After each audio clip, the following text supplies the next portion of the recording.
Hey, I'm Coach Kaitlin. Late in 2018, I had a realization. After having stomach problems, brain fog, and overall weakness that had been getting progressively worse over the previous 6 months, I learned that a friend of mine who was going through the same symptoms had tried cutting gluten from her diet.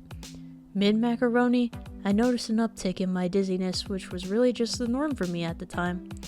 But from that day forward, I learned how to cut out gluten, and I could tell I was getting better within days. By the way, I don't recommend this without the guidance of a doctor. This is just my own personal experience. The challenges of eating gluten-free are less than they ever have been in the past because of a growing variety of foods available. But still, many people aren't aware of what foods contain gluten and the significance of cross-contamination. There's so much to learn for someone new to a gluten-free diet, but a product was developed in hopes of making things a little less stressful.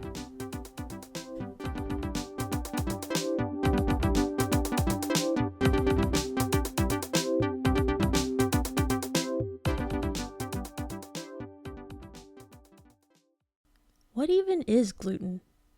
Gluten is a protein found in wheat, barley, rye, and malt. I know from watching so many baking videos that gluten makes a dough stretchy. People avoid gluten for a number of reasons, one of which is because of perceived health benefits such as weight loss.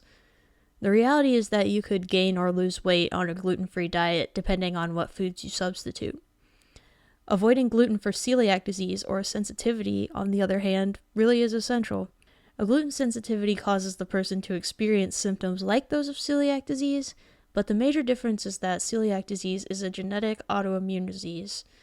If someone with celiac consumes even tiny crumbs of a food that contains gluten, it will damage cells in their intestines, which can cause long-term problems. The symptoms of celiac include anemia, gastrointestinal problems, anxiety, brain fog, fatigue, and more. According to the Celiac Disease Foundation, there are over 200 celiac symptoms that we know of. When somebody gets glutened, that is when they unknowingly ate some gluten. It can put them out of commission for days. The only way that you can treat celiac disease is to not eat any gluten. Enter the Nima Sensor, a device with 2 models, each designed to test for the presence of either gluten or peanuts in food. Nima Sensor was a highly anticipated product about 5 years ago when it was in Time's 25 Best Inventions of 2015. Their mission is to help alleviate the stress around eating and to set out to empower consumers by giving them a tool that detects hidden ingredients in their food. The founders have food allergies and sensitivities themselves. The product was developed by scientists from MIT. The Nima Sensor looks pretty monumental in my opinion, or maybe its triangular shape simply reminds me of the pyramids. You place a sample of food into one of the capsules, which are inserted in the top of the glossy black triangle that points to the sky. After waiting a few minutes, you get either a smiley face on the LED screen, which indicates that no gluten was found in the sample, or a wheat icon if gluten was found. It's portable, and it's small enough to fit inside a medium-sized purse, although you also have to account for however many capsules you intend to use. It's very cool that you can have your own mini science lab on the go, which searches at the molecular level for the presence of proteins in the sample. I considered trying out the device myself, but the cost was prohibitive. The peanut model was available at Best Buy for $229.99. They had a listing for the gluten model, but it's currently sold out. Capsules for either model cost $72.99 for a 12-pack, but both are currently sold out. So I checked out the reviews. A 3-star reviewer, Murphy R., says, "If you are just learning what to look for in foods, this sensor will be very helpful for you," but points out that it won't detect gluten in fermented foods, including marinades and soy sauce. This reviewer made a video for their channel Product Impressions, which was very informative, and I'll link to it in the episode description. I then turned to an article from glutenfreewatchdog.org. They state, "At Gluten Free Watchdog, we are not able to recommend the Nima Sensor consumer testing gadget for gluten." They also say, quote, "Based on third-party testing data, the Nima Sensor fails to detect gluten at the 20 parts per million level over 20% of the time." End quote. 20 parts per million is considered to be the acceptable level of gluten in a designated gluten-free food. They go on to explain that the result has a shot at being gluten or no gluten when the sample contains anywhere from 2 parts per million to 40 parts per million, which creates confusion about whether the gluten level would actually be tolerable or not. I'm on a gluten-free diet myself, but it's due to a sensitivity, and since I only cut out gluten 2 years ago, I'm no expert. Now that I had learned a bit about the Nima Sensor and seen these opinions, I wanted to know what a friend of mine would think.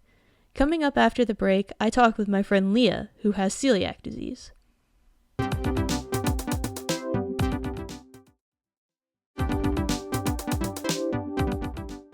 My name is Leah. I'm a high school friend of Kaitlin's. And let's see, so I'm a graduate student right now at University of Washington. I'm studying genome sciences. And yeah, I have had celiac disease since I was 13. And I'm 25. So it's been 12 years of being gluten-free. What precautions do you currently take to avoid gluten? First of all, I like to have an almost entirely gluten-free kitchen. This was a Mm-hmm. challenge in college because I had a lot of roommates. Oh, Um, yeah. so that was, but it's interesting because, like, yeah, my roommate situation and my carefulness about gluten contamination kind of went hand in hand. Like, when I was in college, I was still pretty careless, but now I'm like much more careful. And I live with my partner.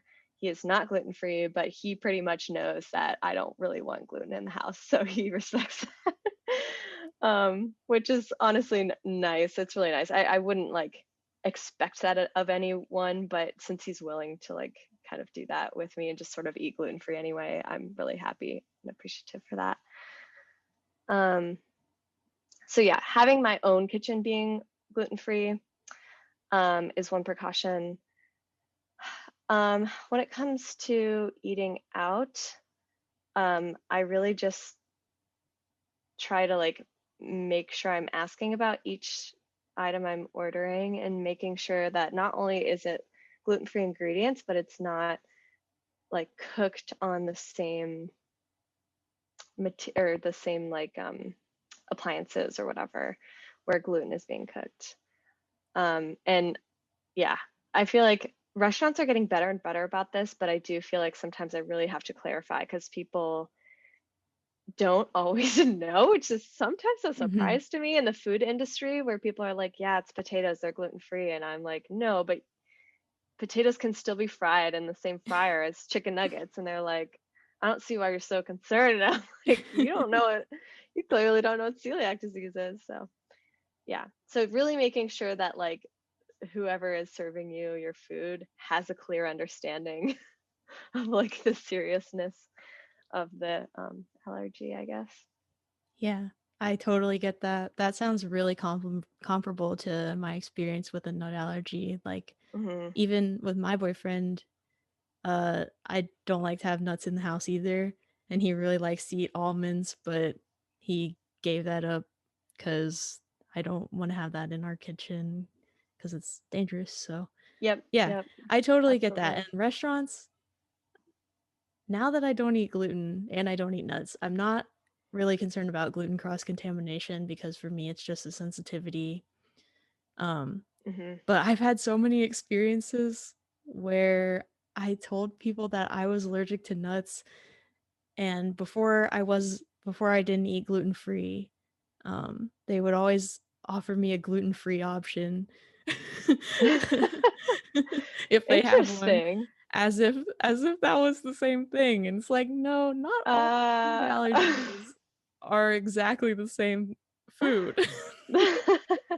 that's so funny. I have noticed that at some restaurants, like where they try to combine the various allergies in together. So Yeah, they're like, we have all this food, and then there's like, this is our gluten-free, vegan, dairy-free, yeah. egg-free, nut-free option. And then it's And it's usually just not a very plate good. of broccoli. Yeah. I'm like, I get that you're trying to like save energy on this thought process here, but it's sad. Yeah. Okay, so since we can't actually get one and try it out, we watched a YouTube video about the Nima sensor for gluten.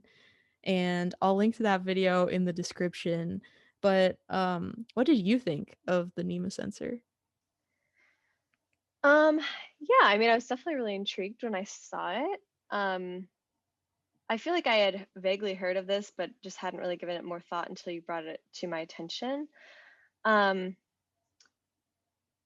it seems to me like it could be useful for people with intolerances, but I don't know that I would use it as someone with celiac based on this review and other like browsing of the internet that I've done.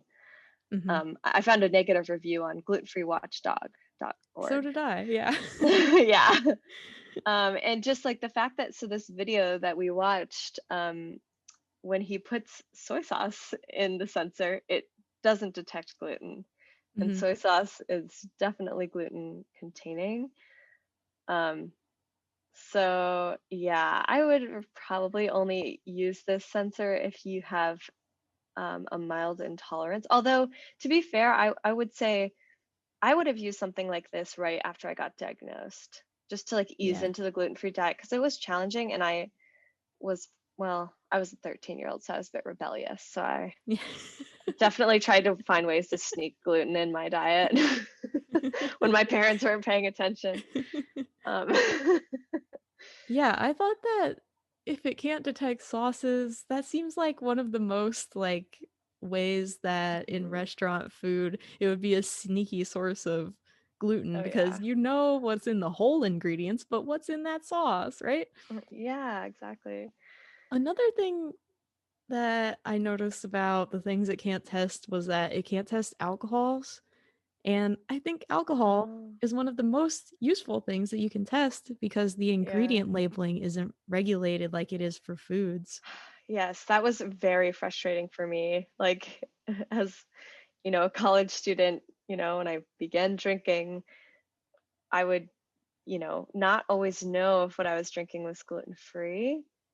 Mhm. Um, and like, yeah, I used to drink like those Mike's Hard Lemonades and Smirnoff Yeah. Ices. Those are not gluten free, and I No. just like would ignore those stomach aches that I had after. Um, because I couldn't find anything on the label. There's just like no label with ingredients. Yeah. So yeah, So that'd be if nice. this device did work 100% of the time, I'm curious how much you'd be willing to pay for it. Um, if it was like a 100% foolproof test of Hmm. gluten, um, yeah, I would definitely probably, yeah, I would want that. I would probably want that. So I would say I would pay like $100 for it probably. Okay. Yeah. Because at this point I trust I mean, like I feel like it's probably much more expensive than that. Actually, I'll Google it right Yeah. now. So I think $100 is super reasonable.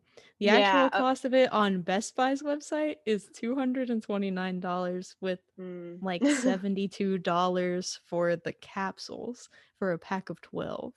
Ooh, yeah, that's definitely not worth it. Yeah. If it was $100 and it was 100% effective, I would take it because there are many instances where like I've gone out to eat and it wasn't clear to me that um, what was on the menu that they were claiming was gluten free was really gluten free. So I would want to like just try it out to like feel better. And if it gave me that smiley face, then I'd be like, okay, this is fine to eat. Um, but yeah, I would still take all the precautions I'm taking though, like talking to the waiter or the chef or whatever, and trying to keep my Yeah. kitchen gluten free. I think Yeah. another thing where it would be really useful is if you were over at a friend's house or maybe just an acquaintance's house and they offer you some food, but like you don't want to, it's kind of awkward when you have to be very detailed about what's in the Mm, ingredients yep. and you just want to have a double check for a peace of mind, maybe? Yeah. Yeah.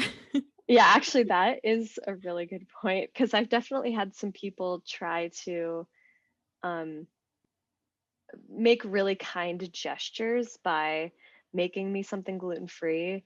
while not realizing that they actually didn't get it quite right. Like, where, someone will make me like Rice Krispie treats or something, and then they don't realize that the actual Rice Krispie treat cereal itself has a little bit of malt in it, which is not gluten free.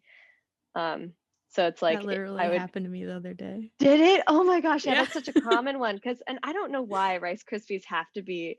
Why do they I don't have that know. malt in it? Like the off brands are fine, but Oh, it's really? the yeah, some of I them didn't are. know Yeah. that. Yeah, but it's like the Rice Krispie brand are not gluten free. And so people think that they're being so sweet, and they are being so sweet by like making me a separate gluten free treat. But then it's like, oh, I actually just got sick from that. Yeah, it's a So heartbreaking feeling. I know, and I don't want to say anything, but yeah. So actually, that would be really nice instead of like nitpicking and being like, oh, this thing that you made for me, what exactly did you buy, and where'd you get each ingredient? You could just like maybe put it in your little sensor and Mhm. test it out there. Yeah. So do you have any ideas maybe or thoughts on a better solution than the device the way it is in its current form? Like a better device, or like how it could be improved, or different solutions for celiac, or Yeah, any and all of the above. Like, okay. Yeah, I mean, I'm not really a tech person or an engineer, but I think obviously this device needs some improvements before it's like actually, I guess, recommended for people with celiac or with gluten intolerance. Um, and yeah, I mean, I hope that I think that there are people working on treatments for celiac disease. mhm. I think one of them is actually um, in my department at UW. Oh, wow. Um, Let me look it up real quick. Um, yeah, the David Baker Lab is affiliated with my department at University of Washington. I like briefly read this article about it um, like several months ago, and so it's kind of slipping my memory. But yeah, it sounded like something that was like promising in terms of like a treatment, but I don't know how soon something like that will become widely available. Yeah, I'm gonna look into that Yeah, because that for sounds really sure. cool. I feel like in terms of autoimmune diseases, I feel very lucky to have Yeah. celiac rather than something else because it's so treatable with a gluten-free diet. While I am happy that there's going to be maybe treatments in the future, it's like, I guess research focusing on other like more severe autoimmune diseases, I feel like is probably like more important to focus on. But Mhm. but yeah, it'd be cool if they came up with this treatment. Yeah. I was thinking that if they had this device or something similar, that it might be a good idea to refocus the target market as the people that are in the kitchen.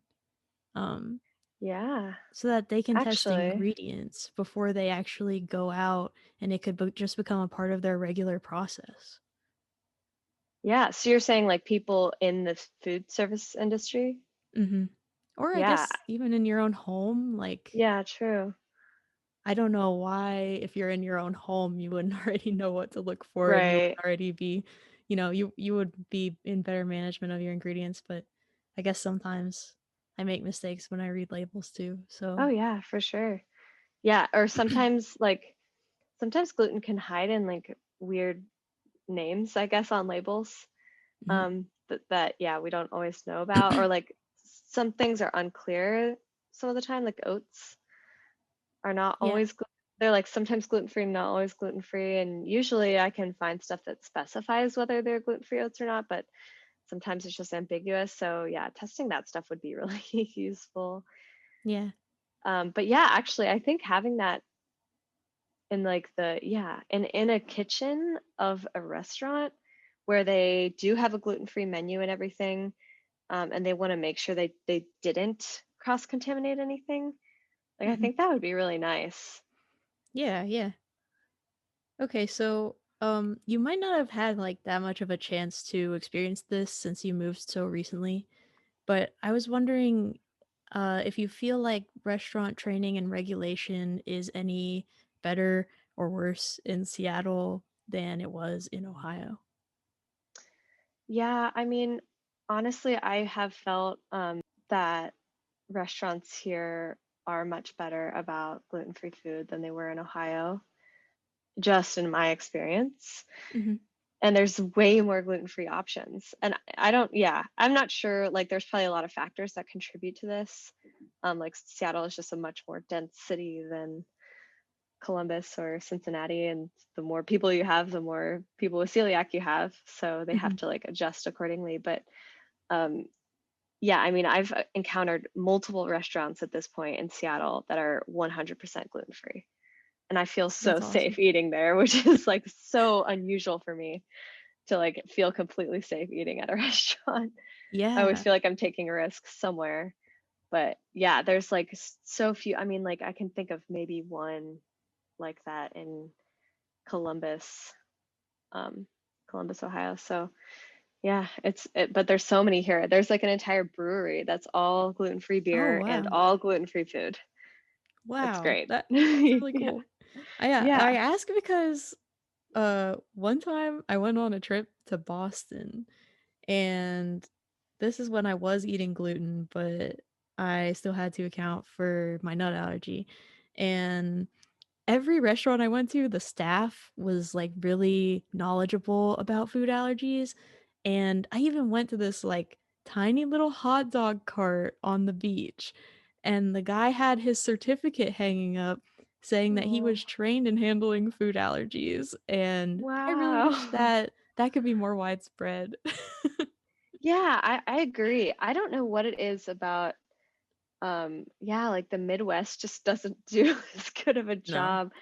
Um or maybe it's just like more suburban or rural areas in general because I mean like we or at least I grew up in the suburbs and like, Yeah. that's yeah what I was used to dealing with um in my youth, but yeah, I it's yeah, it feels a lot better out here.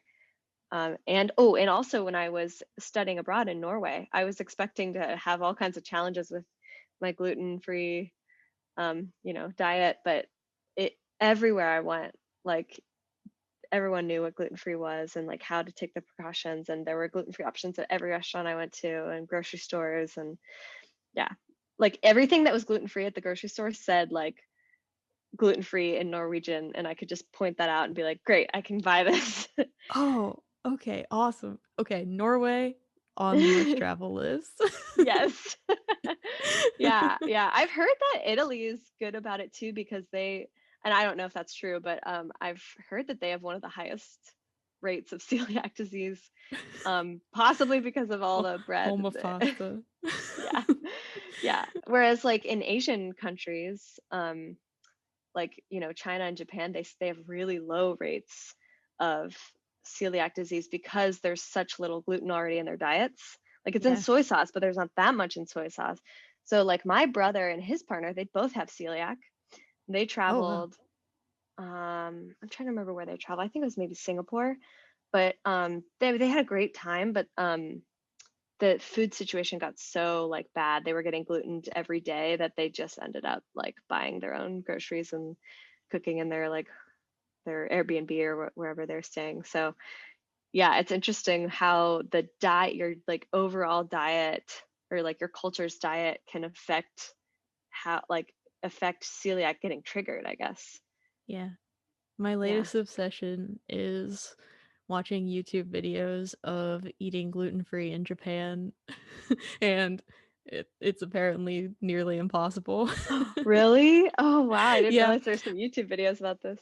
but there are a few gluten-free restaurants, Yeah, I so would imagine that's so. interesting to see. And I feel like you can be relatively safe having sushi because it's like you can just Hmm. say, I'll take no sauce, or if there's a gluten-free soy sauce, I'll take that. Hmm. But yeah, in China, like I've never been to China myself, but I imagine like it would be challenging to like separate what has gluten and what doesn't. And then also if you don't speak Chinese, there's Hmm. an extra barrier there to explain your allergy. And yeah, so I am a little wary about about that if I ever do end up traveling there. Well, that's all the questions I have for you. Okay, So great. Yeah. thank Awesome. you for talking with me today. Yeah, of course. Thank you so much for having me on your podcast.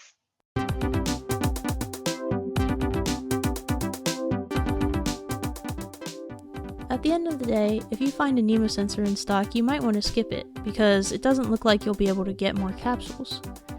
Nima's website, nimasensor.com, is no longer online. According to a statement on LinkedIn, Nima was acquired by a medical device company in 2020. Nima products should continue to be available for purchase on Amazon. But at this time, they're not.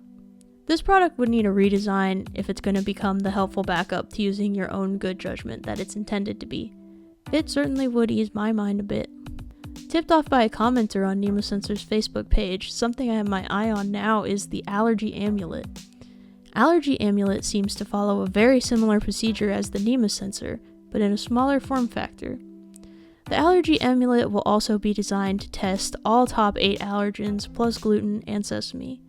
They also plan for it to work with liquids. Their website says that they're also aiming their product at children and businesses, which are two groups that I think can really benefit from this type of sensor.